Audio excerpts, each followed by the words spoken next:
신약성경 저 뒷부분에 요한일서 3장 1절로 9절 말씀까지 교독합니다. 제가 봉독하겠습니다. 보라, 아버지께서 어떠한 사랑을 우리에게 베푸사 하나님의 자녀라 일컬음을 받게 하셨는가. 우리가 그러하도다. 그러므로 세상이 우리를 알지 못함은 그를 알지 못함이라. 사랑하는 자들아, 우리가 지금은 하나님의 자녀라. 장래에 어떻게 될지는 아직 나타나지 아니하였으나 그가 나타나시면 우리가 그와 같을 줄을 아는 것은 그의 참모습 그대로 볼 것이기 때문이니, 주를 향하여 이 소망을 가진 자마다 그의 깨끗하심과 같이 자기를 깨끗하게 하느니라. 죄를 짓는 자마다 불법을 행하나니 죄는 불법이라. 그가 우리 죄를 없애려고 나타나신 것을 너희가 아나니 그에게는 죄가 없느니라. 그 안에 거하는 자마다 범죄하지 아니하나니 범죄하는 자마다 그를 보지도 못하였고 그를 알지도 못하였느니라. 자녀들아, 아무도 너희를 미혹하지 못하게 하라. 의를 행하는 자는 그의 의로우신 것 같이 의롭고 죄를 짓는 자는 마귀에 속하나니 마귀는 처음부터 범죄함이라. 하나님의 아들이 나타나신 것은 마귀의 일을 멸하려 하심이라. 하나님께로 난 자마다 죄를 짓지 아니하나니 이는 하나님의 씨가 그 속에 거하며 그도 범죄하지 못하는 것은 하나님께로부터 났음이라. 아멘. 그 안에서라는 제목으로 말씀을 증거하겠습니다. 오늘 말씀은 굉장히 좀 집중해서 들으셔야 될 부분입니다. 좀 어려운 부분도 있습니다. 가능한 쉽게 본문을 풀고 설명하려고 애를 쓰겠습니다만은 한눈 팔지 말고 집중해서 말씀을 잘 들으시면 좋겠습니다. 그 안에서, 예수 안에서라는 그런 말씀 뜻인데, 세상에서 가장 복이 많은 사람이 누군가? 세상에서 복 많은 사람, 세상 사람들은 얼굴 예쁜 사람, 또는 공처가 남편을 만난 사람, 자식이 잘된 사람, 사업이 성공한 사람, 아니면 남편이 죽더라도 수십억 유산을 물려받은 사람, 나이는 60, 70대지만 건강 나이는 40대인 사람, 이런 사람들은 복된 사람이다 라고 이야기를 합니다. 사실 이런 것이 있으나 없으나 어떤 면에서는 똑같습니다. 영원하지 못한 것은 진정한 복이 되지 못합니다. 오늘 말씀 설교 제목 가운데에서 벌써 감을 잡으실 수가 있겠지만, 진정한 복된 사람은 예수 안에 거하는 사람, 그 안에서 사는 사람, 그 안에서 사는 사람이 가장 복된 사람이다 하는 이 주제를 가지고 오늘 말씀을 좀 나누기를 원합니다. 왜 그러한가? 오늘 3장 1절부터 9절 말씀에 나온 그 내용을 통해서 우리가 몇 가지만 좀 짚어보려고 합니다. 왜 그 안에 있는 사람들이 가장 복된 사람들인가? 먼저 우리가 그 안에서 하나님의 자녀가 되기 때문에 우리가 복된 사람이다라는 것입니다. 이 주제에는 또 다른 부분, 다른 때에 또 많은 이야기를 나눌 수가 있는 부분이기 때문에 오늘은 이 첫 번째 대지에서는 짧게 이야기를 좀 하려고 합니다. 그 안에서 우리가 하나님의 자녀가 되기 때문이다. 오늘 1절 말씀해 보십시오. 보라, 아버지께서 어떠한 사랑을 우리에게 베푸사 하나님의 자녀라 일컬음을 받게 하셨는가. 우리가 그러하도다. 그러므로 세상이 우리를 알지 못함은 그를 알지 못함이라. 아버지께서 어떤 사랑으로 우리에게 베푸사 하나님의 자녀라 일컬음을 받게 하셨는가. 어떤 사랑을 베푸셨는가 하는 것이 바로 예수님이 십자가에 달리신 사건을 말합니다. 그 사건으로 말미암아서 그 안에 있는 자에게 하나님의 자녀라 일컬음을 받게 하셨다라는 그 말씀인 겁니다. 자녀가 되는 특권은 여러 가지가 있겠죠. 신분이 먼저 변합니다. 하나님 나라를 상속으로, 유업으로 받을 수가 있습니다. 심판을 받지 아니합니다. 또 무엇보다도 하나님께 가까이 매일 나갈 수가 있습니다. 하나님께 나가는데 어려움이 없습니다. 자녀들이 하루 종일 밖에서 놀다가 또는 공부하다가 이래 집에 들어올 때 집에 들어오기 어려워하거나 어색해하는 자녀 한 사람도 본 적이 없을 겁니다. 그냥 자연스럽게 문을 걷어차고 들어오든지 배를 누르고 들어오든지 무조건 하고 그냥 집으로 들어옵니다. 자연스럽게 부모가 있는 곳에 가까이 옵니다. 뻔한 이야기죠. 당연한 이야기죠. 자녀니까 자녀가 부모에게 오는데 어려움이 없습니다. 우리가 하나님의 자녀가 되면 바로 하나님께 받은 많은 특권들이 있지만 우리가 한 가지만 좀 생각해 보고자 하는 것은 하나님께 자유롭게 나갈 수가 있다는 겁니다. 예수 안에서 하나님의 자녀가 된 사람, 하나님께 자유롭게 나갈 수가 있습니다. 사실 우리는 자유롭게 나갈 수가 없는 사람입니다. 우리가 죄인이기 때문에 어떻게 지극히 거룩하신 하나님 앞에 우리가 자유롭게 나갈 수가 있겠는가? 세상의 권세를 가진 사람 앞에서도 자유롭게 나가기가 힘든 부분인데 하물며 영광과 권세와 거룩과 그 모든 영원하신 하나님의 완전하신 그 하나님 앞에 우리가 어떻게 나갈 수가 없죠. 나갈 수가 없습니다. 그런데 예수님이 하나님의 아들이십니다. 그리고 우리는 예수 안에 거하는 사람입니다. 그 예수님이 하나님 아버지께 나갈 때 조금도 어려움이 없는 것처럼 우리가 예수 안에 있기 때문에 우리가 하나님께 나갈 때 자유롭게 거끄러움이 없이 나갈 수가 있다는 것입니다.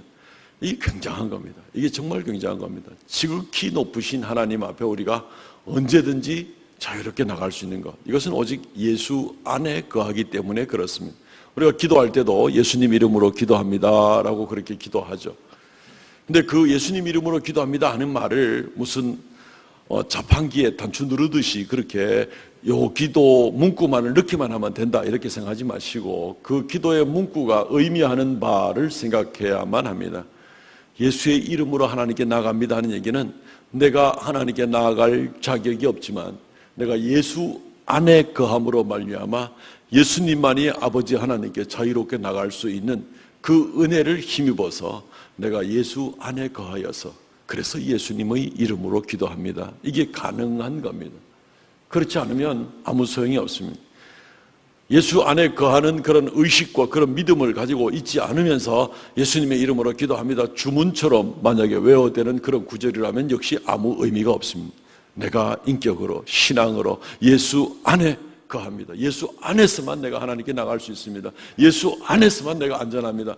이 믿음을 가지고 나갈 때 우리의 기도 말미에 예수님의 이름으로 기도합니다 하는 것이 의미가 있다는 것입니다. 어쨌든 우리에게는 하나님께 나갈 수 있는 길이 있습니다. 자녀가 되었기 때문에 그렇습니다. 갈라디아 3장 26절 말씀, 너희가 다 믿음으로 말미암아 그리스도 예수 안에서 하나님의 아들이 되었으니, 자동으로 우리가 예수님의 아들이 이제 되었기 때문에 이제는 예수님 없이도 우리 마음대로, 우리도 아들이니까 마음대로 나갈 수 있다, 그게 아닙니다. 처음부터 끝까지 철저하게 매 순간순간 예수 안에서만 우리가 하나님의 아들이 될 수가 있는 겁니다. 하나님의 딸이 될 수 있는 겁니다. 단 한순간이라도 믿음을 저버리거나 예수님 바깥에서는 우리 스스로의 자격으로 하나님의 자녀가 될 수 있는 그런 기회는 없습니다. 그러니까 단 한순간도 예외가 없는 것입니다. 그러므로 사랑하는 성도 여러분, 우리는 이 예수 안에 거함으로 하나님의 자녀가 된다는 것에 대한 특권, 특별히 하나님께 자유롭게 나갈 수 있다는 특권을 감사하시기 바랍니다. 이게 얼마나 중요한지 모릅니다. 아울러서 예수 안에서 하나님의 자녀가 되었으면 하나님의 자녀답게 살아가기를 좀 애를 쓰는 우리가 되는 사람이면 참 좋겠습니다. 이 세상은요, 예수 그리스도가 없으면, 하나님이 없으면 이 세상은 지옥과 마찬가지입니다. 사람들은 아무도 법을 지키려고 하지 않습니다. 법망을 교묘하게 피하면 고만인 그런 생각만 하게 됩니다. 사람들은 악한 생각들만을 가지고 있습니다. 노아 시대 때 사람들이 어릴 때부터 생각하는 것이 악하고 자기 눈에 보기 좋은 대로 아무나 부인을 삼고 막 하는 그런 이 불법 시대에 그때 그 사회의 법규가 전혀 없었다고 생각하지는 않습니다. 나름대로 법규가 있었겠지만 아무 소용이 없는 겁니다. 하나님을 두려워하지 않으면 세상은 엉망이고 지옥이 되고 마는 겁니다. 우리가 하나님의 은혜로 자녀가 되었으면 이 땅에 사는 동안 하나님을 두려워하고 영원불변토록 변함없는 하나님의 말씀의 법도를 쫓아서 살아가는 가운데에서 주님의 빛을 세상 가운데 드러내는 삶을 잘 감당하셔서 이 어두운 세상에 빛을 보여주고 소망을 보여주는 귀한 삶을 사시기를 주의 이름으로 축원드립니다. 오늘 말씀의 두 번째 생각할 것은 그 안에서, 이제 그 안에서죠. 오늘 생각하는 것이 그 안에서 우리는 장차 그와 같은 영광을 누리게 됩니다. 그와 같은 영광을 누리게 됩니다 하는 것이 그 안에서 거하는 사람들의 특권입니다. 2절 말씀 보시면 사랑하는 자들아 우리가 지금은 하나님의 자녀라. 장래에 어떻게 될지 아직 나타나지 아니하였으나 그가 나타나시면 우리가 그와 같을 줄을 아는 것은 그의 참 모습 그대로 볼 것이기 때문이니 그 안에서 거하는 자는 이제 장차 그와 같이 될 그 영광을 얻게 된다 하는 말씀이 있는 겁니다. 우리가 영광을 얻게 된다. 영광을 얻게 된다. 지금은 우리의 모양이 이런 모양 저런 모양 뭐 다 나름대로는 영광스럽다고 생각할지 모르겠지만 나이가 점점 들어가고 우리의 얼굴 색깔도 좀 이렇게 20대만큼은 될 수가 없고 막 이제 이런 모습 보게 될 때 사람의 영광은 점점 쇠하여질 수밖에 없는 그런 모습이 됩니다. 그런데 예수 안에 있는 사람은 오히려 예수의 영광같이 그렇게 될 것이다 라고 이야기를 하고 있습니다. 2절 말씀을 우리가 유의해서 보면은 지금은 나타나지 않았지만 그가 나타나게 되면 이라는 구절이 있고 그때는 우리가 그와 같을 줄을 아는 것은 하는 그런 구절이 있습니다. 이 구절들이 우리에게 굉장한 은혜를 주게 됩니다. 나타난다 하는 말은요 그분이 재림한다 하는 그런 말입니다. 그분이 다시 재림하시면 우리가 그분과 같이 될 것이다. 재림한다라고 말을 안 쓰고 왜 나타난다 하는 말을 쓰는가 하면 일전에 한번 여기에 대해서 얼핏 언급을 드렸습니다만 아주 중요한 부분이기 때문에 다시 한번 이 부분 살짝 우리가 터치하고 넘어가려고 합니다. 주님의 재림에 대해서 더러는 재림한다, 더러는 강림한다, 더러는 나타난다 이런 표현들이 성경에 종종 쓰이게 됩니다. 똑같은 얘기입니다. 주님이 마지막 때 재림하는 모습을 얘기해 주고 있습니다. 우리 간절히 소망하고 있죠. 근데 강림한다 하는 말이 데살로니가전서 4장 16절 말씀에 보면 천사장에 친히 하늘로부터 강림하시리니 이 강림한다, 재림한다는 똑같은 말을 강림한다 이렇게 표현을 하고 있습니다. 근데 재림한다 또는 강림한다 하는 말은 그 뜻이긴 한데 우리에게 좀 의혹을 충분히 해결해 주지 못하는 부분이 있습니다. 주님께서 어디서부터 강림한다는 말인가? 어디서부터 재림하신다는 말인가? 그거야 지금 저 하늘로부터 오시는 거지 라고 이렇게 이야기를 할 수가 있습니다. 그럼 예수님은 지금 어디 계시지? 라고 이제 물을 수가 있겠죠. 그야 하나님의 보좌 우편에 계시지 라고 이제 우리가 또 성경 공부와 또 신앙생활에 익숙하신 분들이 아마 그렇게 대답을 할 수가 있습니다. 그거 다 맞는 말씀입니다. 근데 주님께서 하나님 보좌 우편에 계시지 그리고 하늘로부터 내려오시지 라고 이렇게 대답을 해놓고 나면 뭔가 모르게 조금 석연찮은 게 있습니다. 그러면 지금 주님은 거기 계신다는 말인가? 지금 주님은 여기 안 계신다는 말인가? 하나님의 보좌 우편 거기 계신다는 말인가? 이런 생각을 해볼 수가 있는 것입니다. 우리는 그러면 또 이런 질문을 그러면 거기 계시고 여기 안 계신다는 말인가? 라고 물으면 또 우리 또 성경에 익숙하신 성도들께서는 아니 여기도 계시지 하나님은 거기도 계시고 여기도 계시고 이제 슬슬 얘기가 복잡해지긴 합니다만은 어쨌든 그렇게 배운 대로 이야기를 하게 됩니다. 실제로 주님의 말씀대로 마태복음 28장 20절 말씀에 내가 너희에게 분부한 모든 것을 가르쳐 지키게 하라. 볼지어다 내가 세상 끝날까지 너희와 항상 함께 있으리라.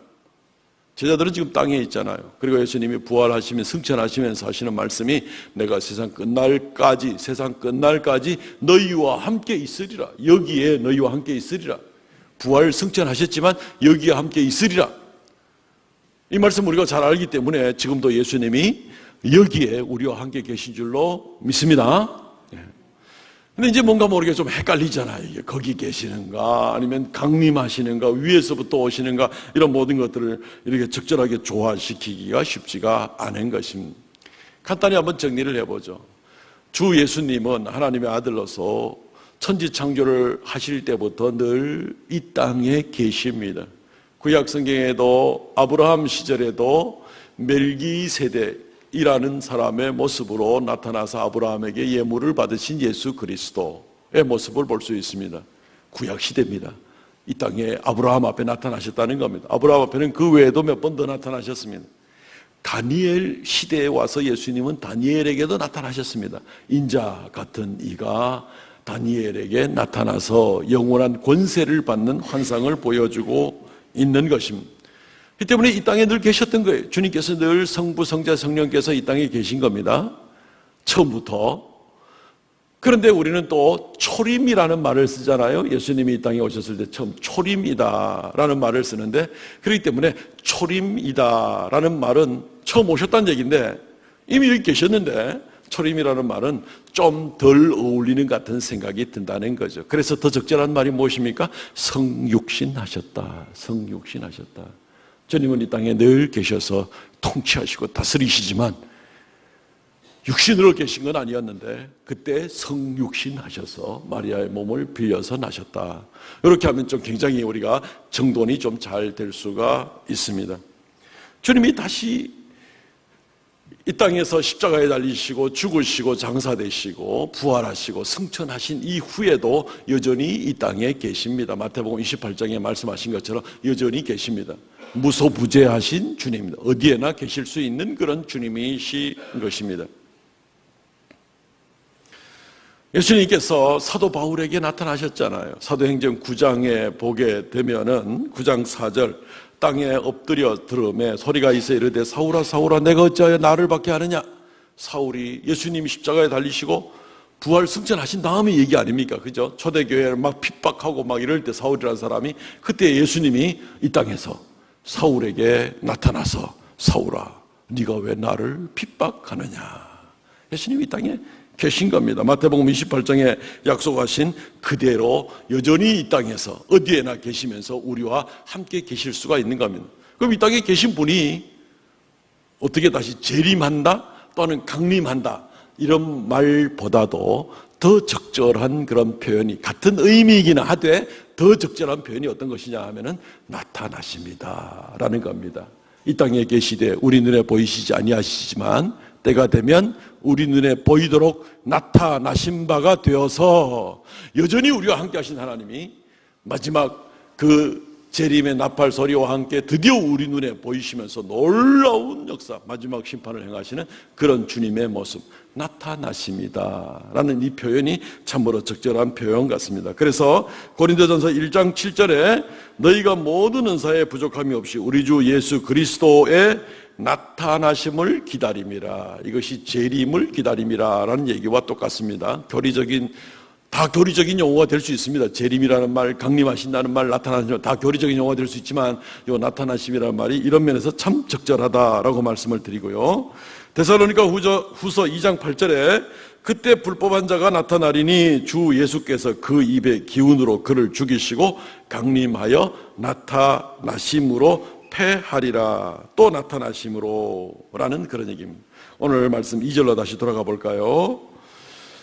사랑하는 자들아 우리가 지금은 하나님의 자녀라. 장래에 어떻게 될지 아직 나타나지 아니하였으나 그가 나타나시면 우리가 그와 같을 줄 아는 것은, 이 요한 1서 3장 2절 말씀에 그가 다시 나타난다는 말이 우리에게 얼마나 깊은 의미를 가지고 위로가 됩니까? 지금도 함께 계십니다. 영으로 얼마든지 지금과 함께 계십니다. 그러나 주님의 정한 때가 되면 우리 눈에 보이도록 나타나시게 되어서 마지막 심판을 행하시고 놀라운 역사를 행하실 그때가 이루어지게 된다는 겁니다.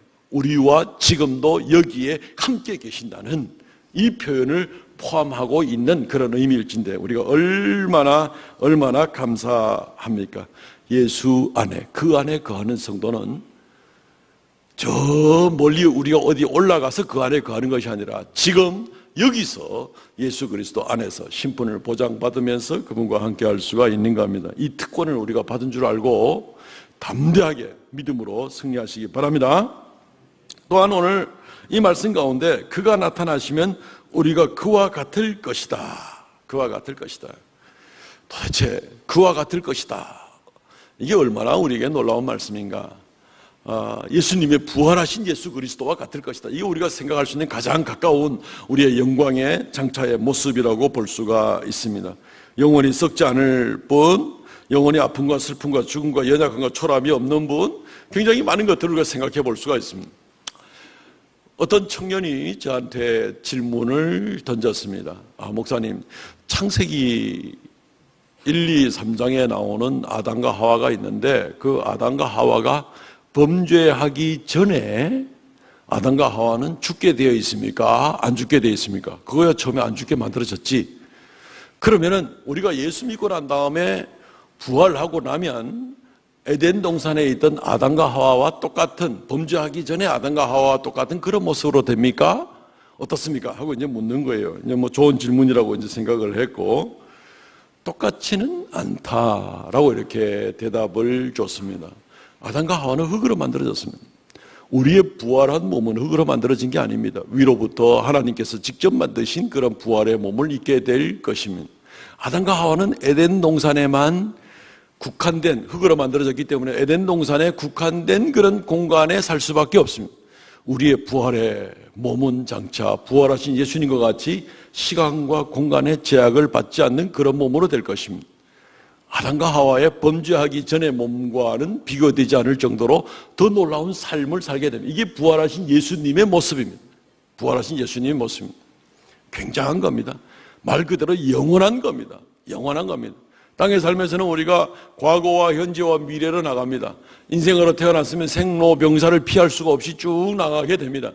그러나 부활의 몸은 그 과정이 필요 없는 겁니다. 매일매일이 현재가 되는, 요 개념은 굉장히 어려운 개념이기 때문에 나중에 따라 한번 설명할 기회가 있을 때 이야기 나누기로 하고, 하여튼 영원한 삶을 살게 되는 겁니다. 이루 말할 수가 없는 겁니다.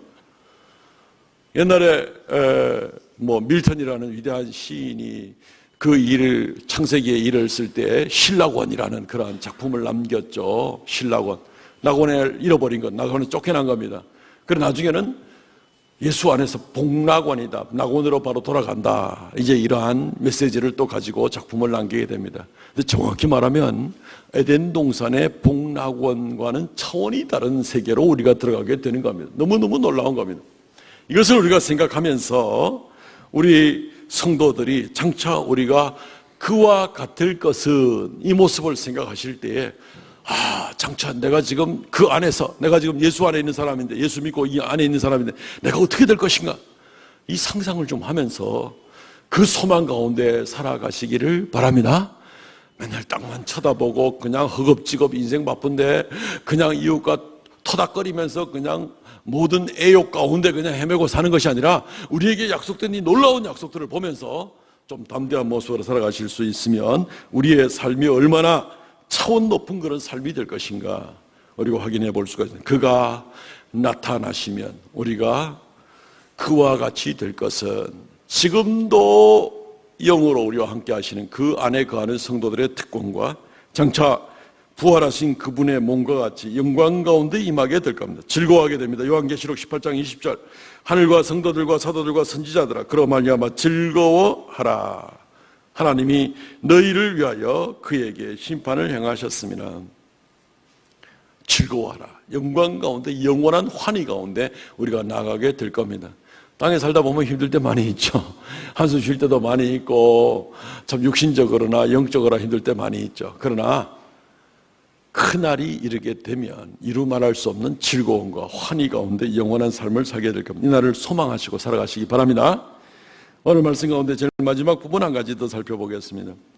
그 안에서는 우리는 죄를 지을 수 없습니다. 그 안에서 죄를 지을 수 없습니다.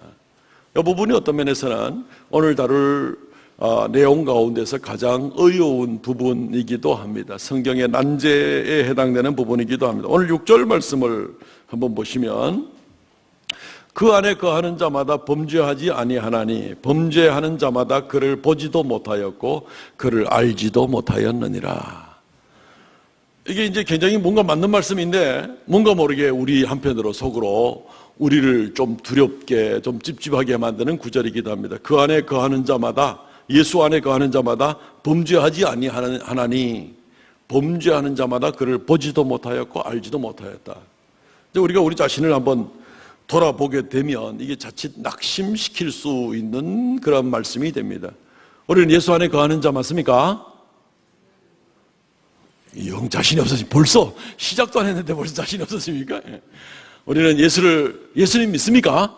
아멘. 예수님 믿으면 예수님 믿는 사람은 예수 안에 거하는 자입니다. 그러니까 지레 겁을 먹지 마시기를 바랍니다.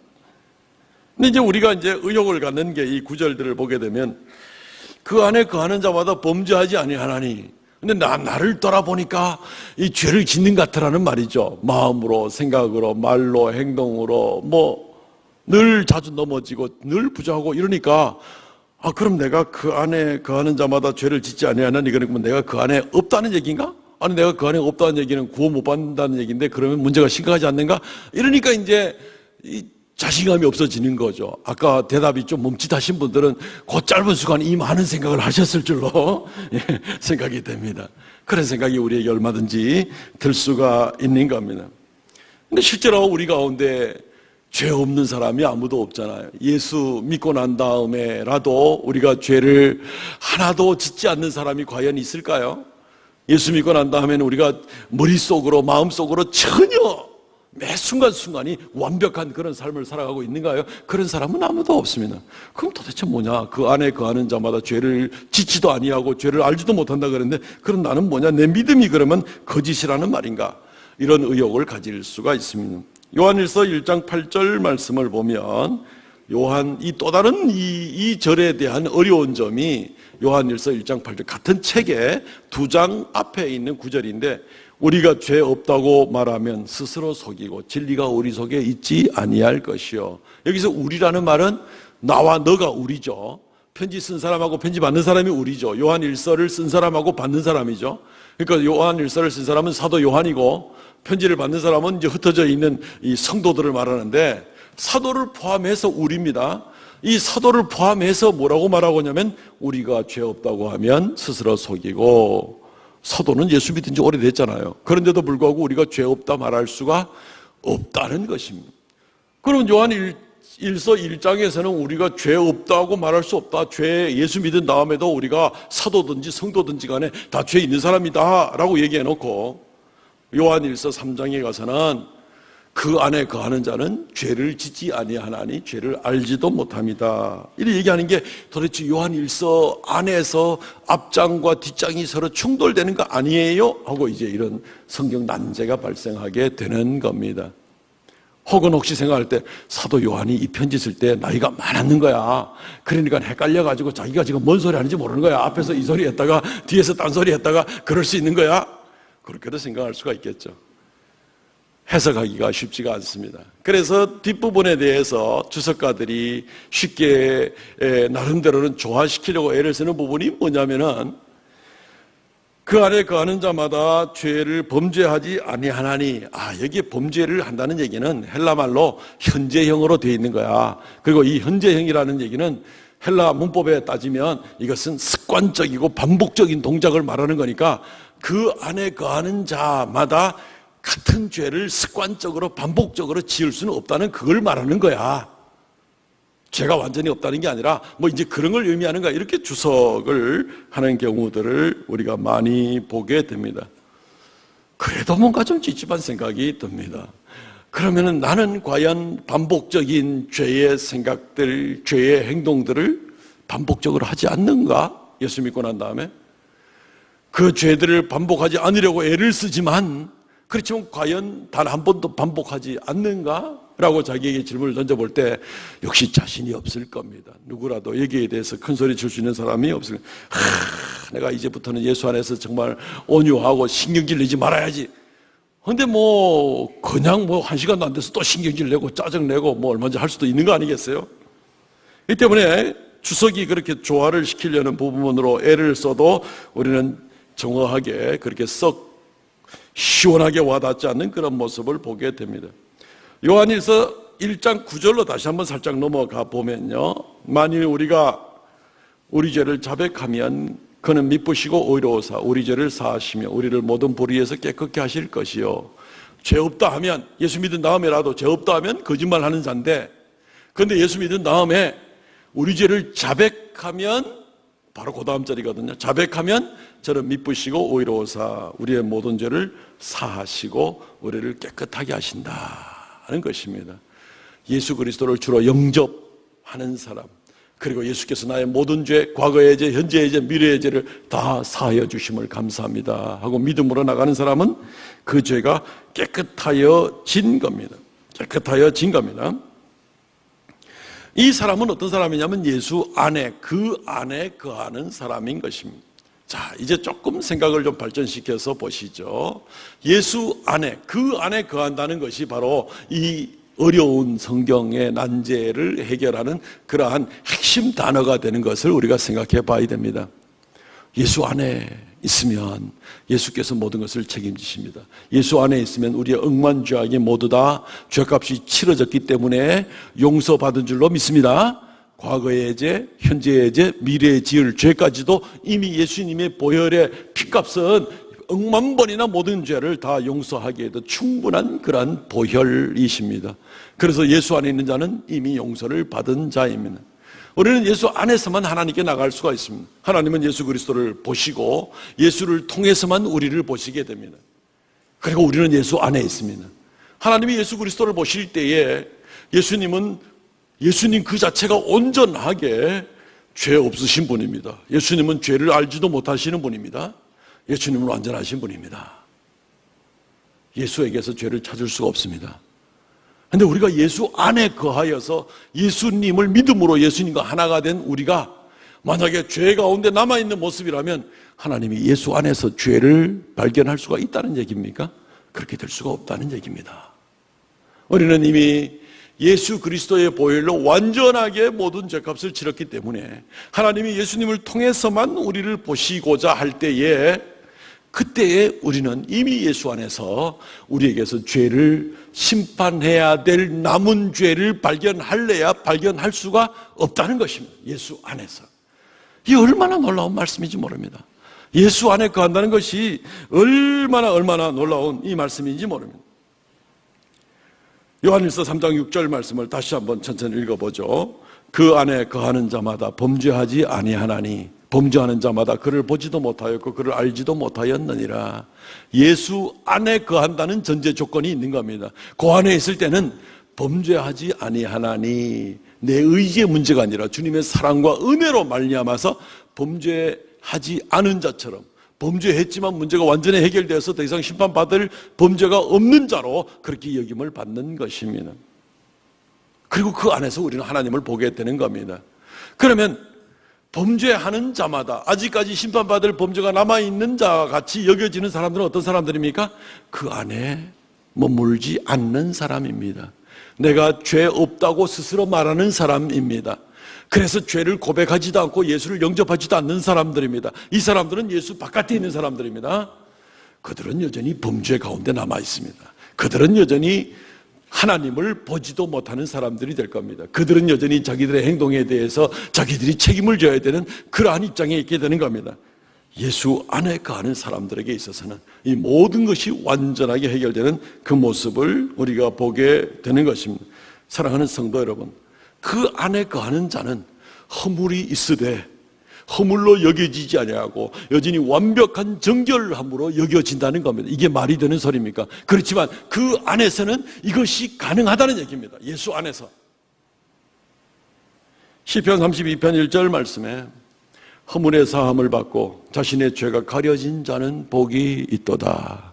가장 진정한 복된 자가 누굽니까? 시편에서부터, 구약에서부터 허물의 사함을 받고 자신의 죄가 가려진 자가 복이 있도다. 죄가 분명히 있긴 있는데 이 죄가 죄로 여김을 받지 아니하고 예수 안에서 죄 안 지은 것으로, 심판받을 죄가 남아있지 않는 것으로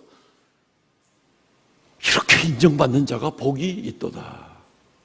얼마나 놀라운 주님의 약속입니까? 그 안에 거한다는 것이 얼마나 놀랍습니까? 그 안에 거하는 것만이 유일한 생명이고 유일한 소망이 되는 겁니다. 사랑하는 성도 여러분, 예수 안에서 우리는 죄를 짓지 않습니다. 이 말을 깊이 생각해 보시고 하나님 앞에 이미 완전하게 용서받은 이제 우리가 주님을 기쁘시게 하기 위해서 더 하나님 말씀대로 살아가기를 애쓰는 것밖에는 없을 것입니다. 이 영광과 특권을 늘 생각하면서 감동 가운데 감사 가운데 살아가시기를 바랍니다. 말씀을 맺겠습니다. 사랑하는 성도 여러분, 가장 영광스러운 삶, 가장 복된 삶은 땅에서 잠시 있다가 없어질 것 때문에 행복해하는 삶이 아닙니다. 그것은 곧 얼마 안 있어서 없어지게 될 겁니다. 가장 영광스러운 복된 삶은 예수 안에 거하는 삶입니다. 오늘 말씀을 통하여서 그 안에서 우리가 하나님의 자녀가 되고 그에게 가까이 나갈 수가 있으며, 우리가 그 안에서 땅에서 그와 동행하고 그가 나타날 때까지, 그리고 그가 나타나신 이후에도 영광 가운데 변화되어 그와 같게 되는 영광에 나가게 될 것이고, 그 안에서 우리가 죄인이라도 죄인으로 여김을 받지 아니하는 이 놀라운 특권 가운데 나아가게 되는 예수 안에서, 그 안에 거한다는 것이 얼마나 놀라운 것인가. 내가 어쩌다 보니 교회 나와서 예수 믿게 됐지 뭐 이게 아닙니다. 그 안에 거하는 삶이 얼마나 놀라운 삶인지, 이것을 오늘 하루 또 이 한 주간 내내 묵상하시면서 그렇게 하나님께 영광 돌리고 감사하며 살아가는 저희 여러분들 되시기를 주의 이름으로 축원드립니다. 아멘. 통성을 한번 기도하겠습니다. 주님 은혜 감사합니다. 우리가 스스로는 도저히 감당할 수 없으나 주의 은혜로 우리가 주 안에 거하게 하심을 감사합니다. 그 안에 영광과 소망을 얻게 하심을 감사합니다. 이 시간 주님을 찬양하는 그러한 기도 가지고 주님께 나아가겠습니다. 주 하나님 은혜를